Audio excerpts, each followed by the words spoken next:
Okay, next what I want you to do is interlace your hands behind your head as if you were going to do Shirshasana. Okay, as if you were going to do Shirshasana.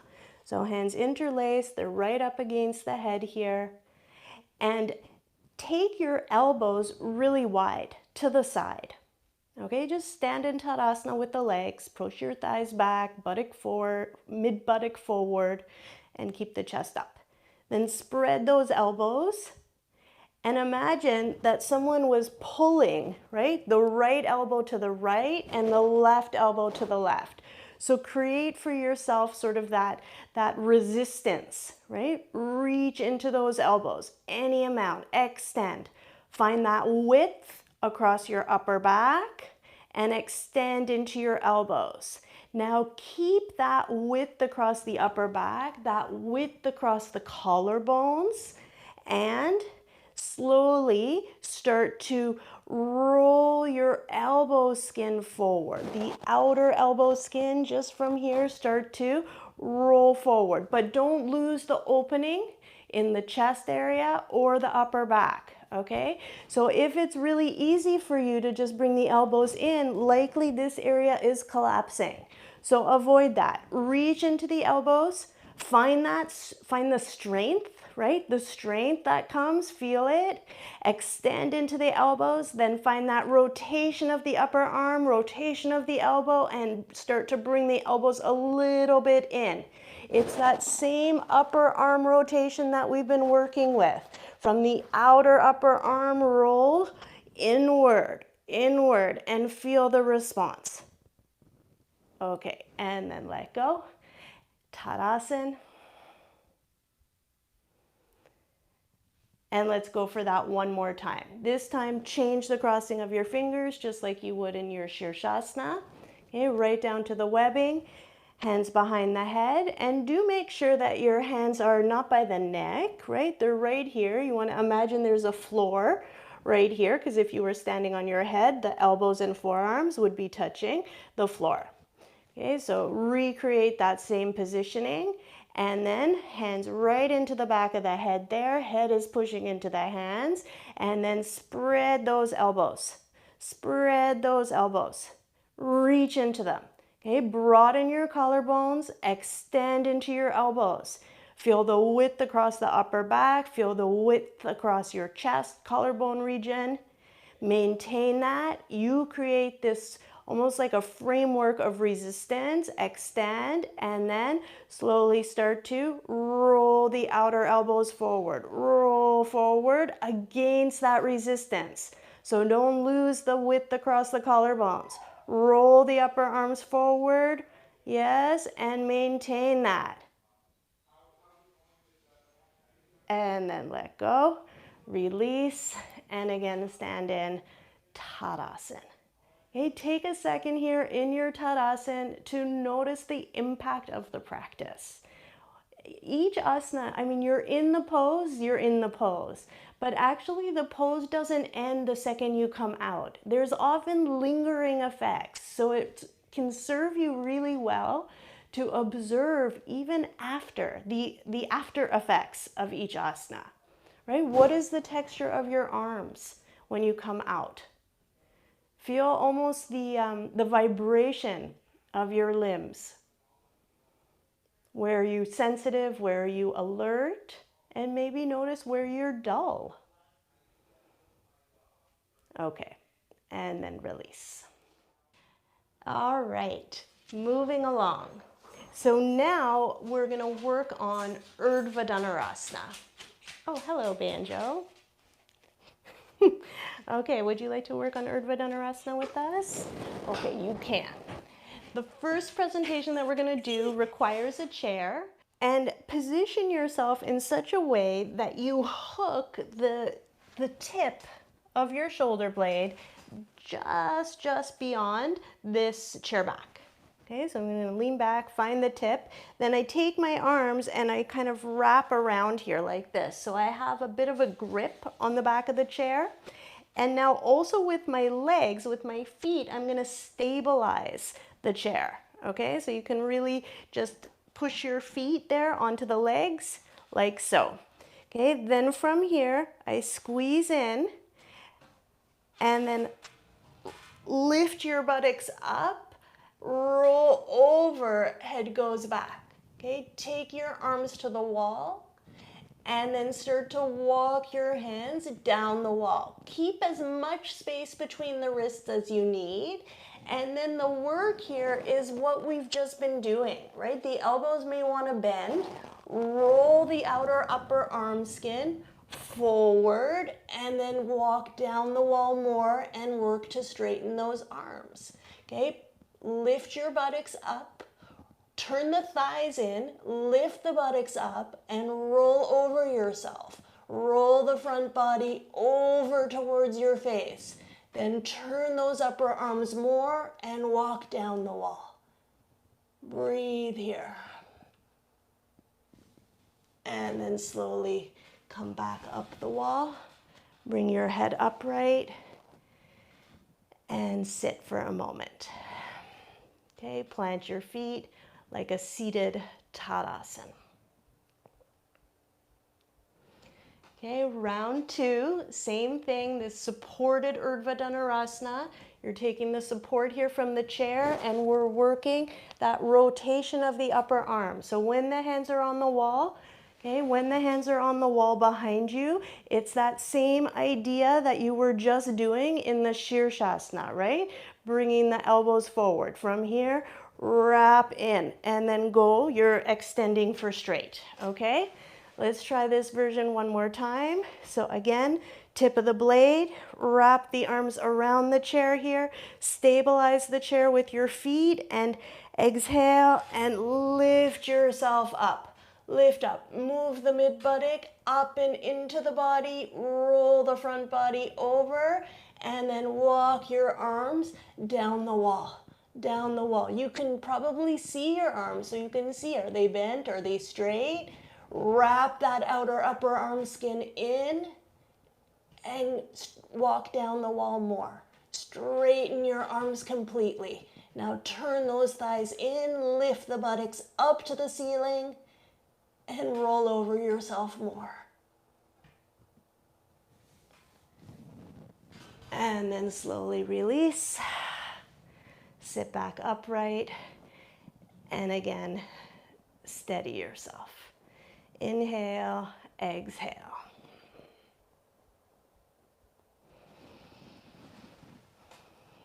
Okay, now there are many, many different ways to work on your Urdhva Dhanurasana. If there's a way that you particularly like, of course, you can work on that right now. I'm going to take you through a few different variations. You can try them all and you can see, is there one that resonates more with you? You do that one, you repeat that one. All of them are great, okay? All of them are good. So this next variation, for this one, you'll need to move closer to the wall. And you want to figure out a distance here where when you sit on your chair, okay, this time you're not, last time we were wrapped around like this time you're not wrapped around the chair, but you want to create that same feeling, right? As if you were lifting something up, right? You can be like this, like you're lifting a platter, right? Like this. And then when you arch back, land the crown of your head on the wall and then place your palms. Okay, so crown of the head is on the wall, palms are on the wall, and then those upper arms are working as we've been doing. Okay, keep those collarbones broad, but rotate those upper arms. Now glue your head to the wall. Glue it there. Don't let it come off the wall. Push into your feet and lift your pelvis up. Roll those thighs in, lift the pelvis up. Now push into your hands and straighten your arms. On the way down, chin to the chest, find the chair and breathe. Okay, so here we're lifting up. We're getting the power, the strength from lifting all the way up like that. Last variation, you were supported the whole time. It doesn't mean that one is easy, another one is hard. They're different and they get at different actions in the body. So all are valuable. Yeah, it may take a bit of trial and error, I'd say probably for the last one as well as for this one, to determine what is the right distance away from the wall with your chair. So, you know, take the time and care to figure that out. Again, for this second variation that I'm showing, and we'll repeat it again, when the head lands on the wall, it's the crown of the head, and there shouldn't be, you want to feel like you're reaching back for the wall so that there's extension there. It shouldn't feel compressed in the neck area. Okay, let's go for another round here. So again, as if you're lifting a platter up, roll the shoulders back, lift, lift, and then start to arch back, find the wall with the crown of your head, and then take your arms to the wall here too, and the fingers are pointing down, and then wrap those outer upper arms in, rotate. Now pressurize your heels strongly down with your head glued to the wall. Lift your pelvis up. Okay, roll the front of the thighs in, mid buttock into the body, and then finally push your hands into the wall and straighten your arms. Continue to rotate those upper arms as we've been doing, and then push into your feet and straighten your legs. And then chin to the chest, and slowly lower yourself down. Okay, again, find that quality of Tadasana in this seated position. Inhale, exhale. Okay, we will go for a couple more rounds still of Urdhva Dhanurasana, and we're shifting now to variations from the floor.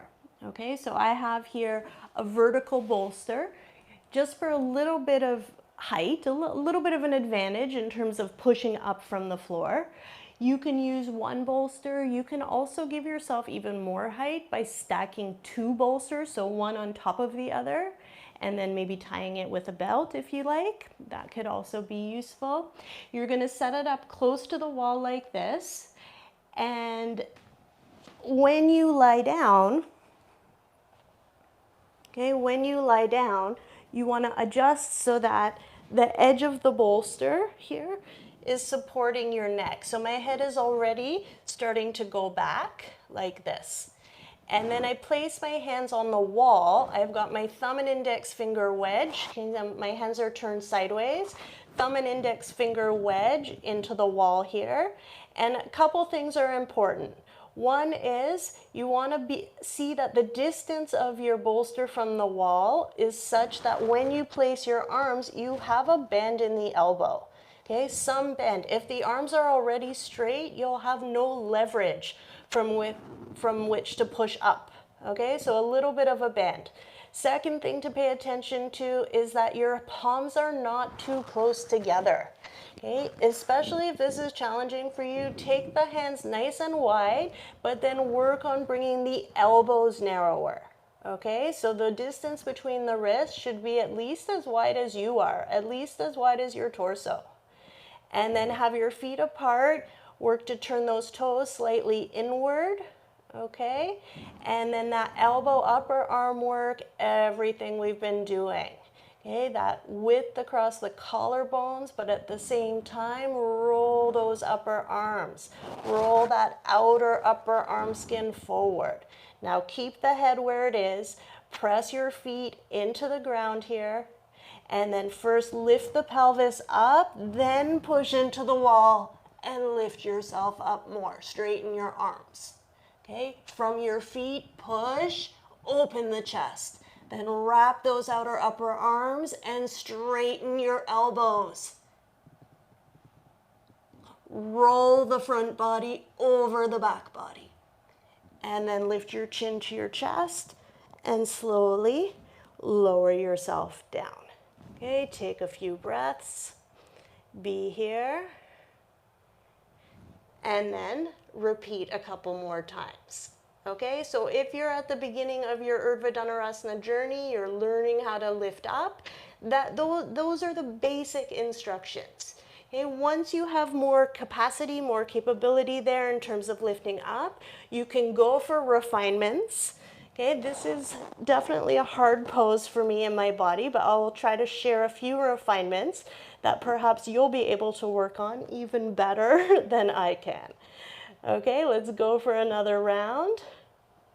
Position yourself. Remember, wrists wide, elbows narrow, rotate those upper arms. Press your feet strongly down. Let the neck hang off the edge of the bolster, and then turning your thighs in, start to lift your pelvis up, then push into your arms and straighten, lift up all the way. Okay, rotate those upper arms, straighten. Then push into your heels, roll the front body over the back body. Now, those of you who can here, you can start to walk your feet in closer towards you, right? You can even lift your heels up a little bit to lift your hips. Maintain that height of your hips, lower them down. And then chin to your chest and lower yourself down completely. Take a few breaths. Okay, in Urdhva Dhanurasana,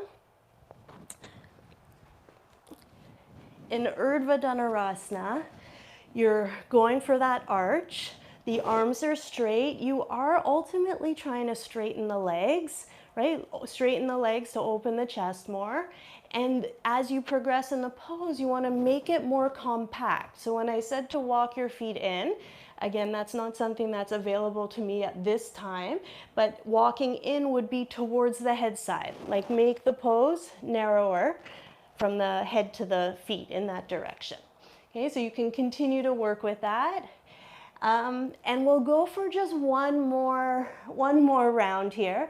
If you would like to try the pose, the asana, completely independently, you can do that as well. So lifting up off the floor. Now there's various arm positions that you can work with. The classical arm position, hand position here, is to take the hands back like this. So my fingers are pointing towards my toes. And again, you want the wrists wide, but the elbows, draw them in. Okay, now how I like to work, because again, this is I've said is challenging. So the way that I tend to work on it, most often I keep my hands on height. So at the wall, like I showed in the last variation. But if I'm working on the floor, what I'll sometimes do is press into my feet, lift my pelvis up, and then lift and land on the crown of my head. Okay? I lift the shoulders, and then I lift the buttocks more, and I practice rolling like this. Draw those elbows in and roll. Then from here, you can push into the floor and lift up. Again, remember the idea is to straighten the arms and straighten the legs and find that full arch.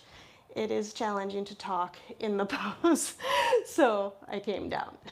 Okay, give it a go, maybe once or twice, and then we'll wrap up our practice of Urdhva Dhanurasana. Okay, maybe pick your most favorite presentation, what is most appropriate for you, and repeat that one. Okay, I'm gonna repeat coming up from the floor, but using a little bit of height here for my hands, sideways facing at the wall. Okay, when you're ready, go ahead.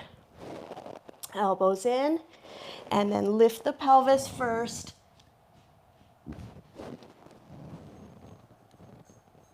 And then straighten the arms.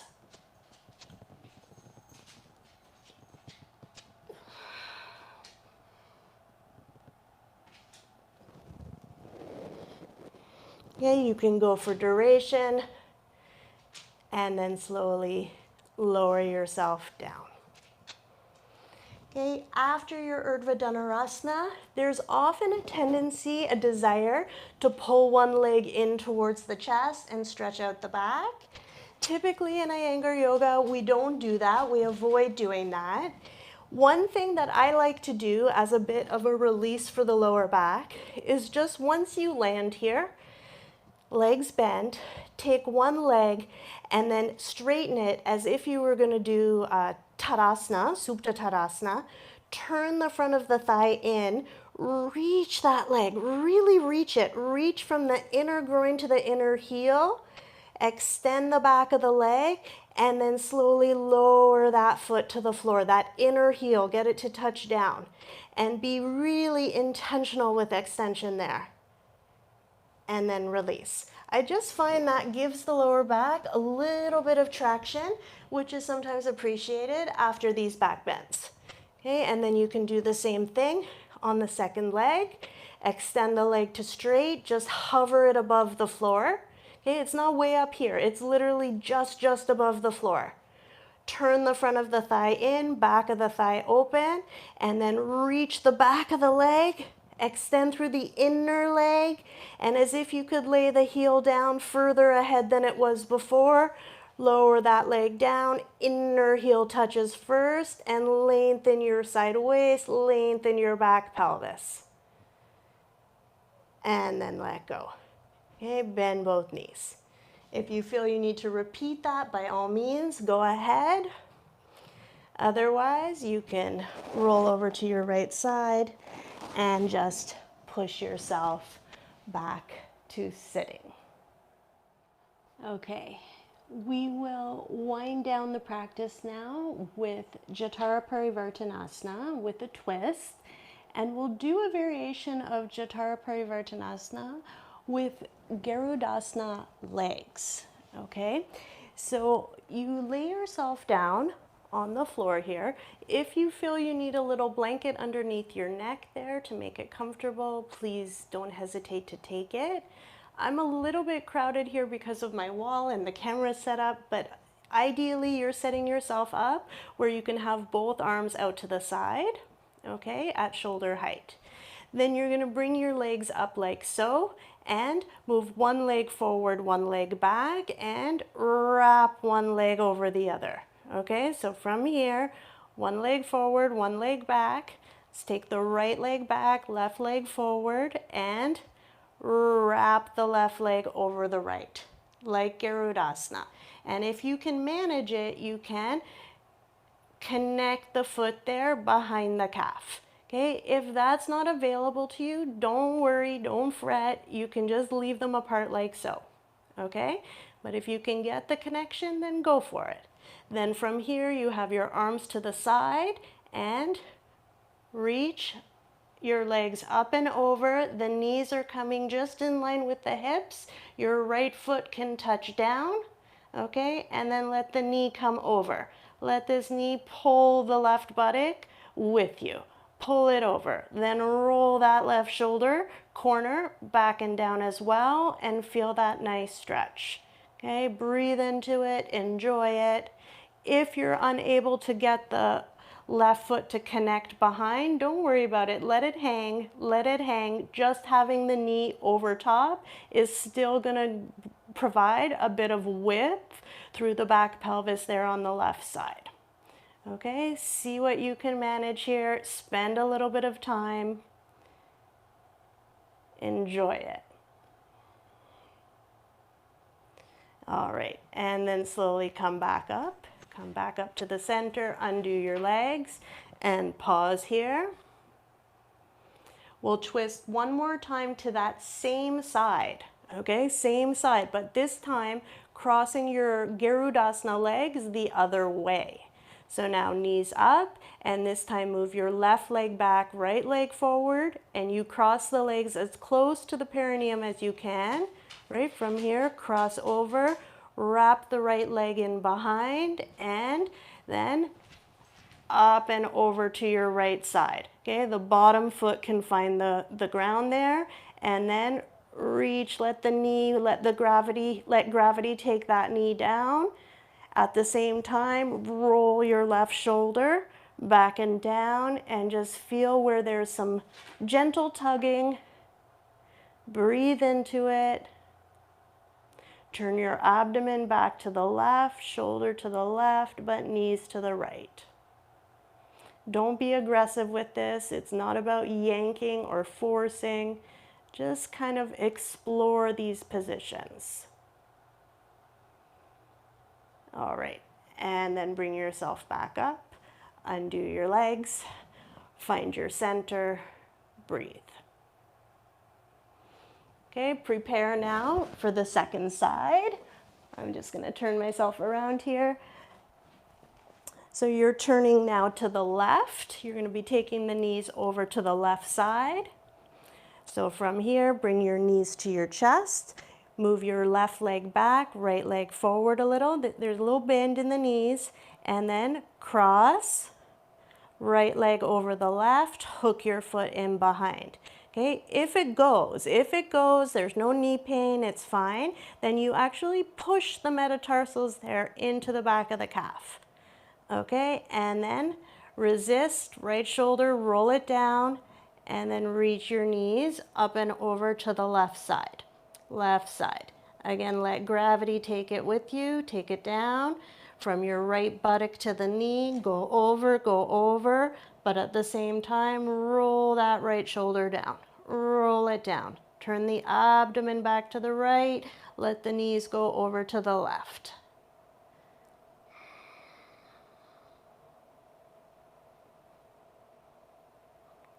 And then slowly release, bring yourself back up, undo your legs, find the center. Okay, last time, Jatara Parivartanasana with Garudasana legs. Here, knees up, we're still twisting to the left, and this time move your right leg back, left knee forward, cross the left leg over the right, hook the foot if that's within the realm of possible, and then roll your right shoulder back and down and reach your legs over to the left side. Okay, see where you get to.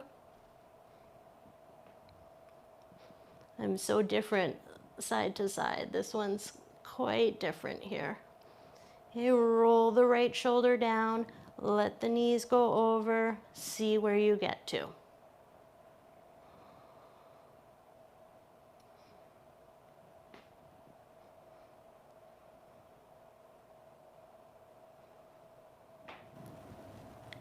And then back upright, undo your legs.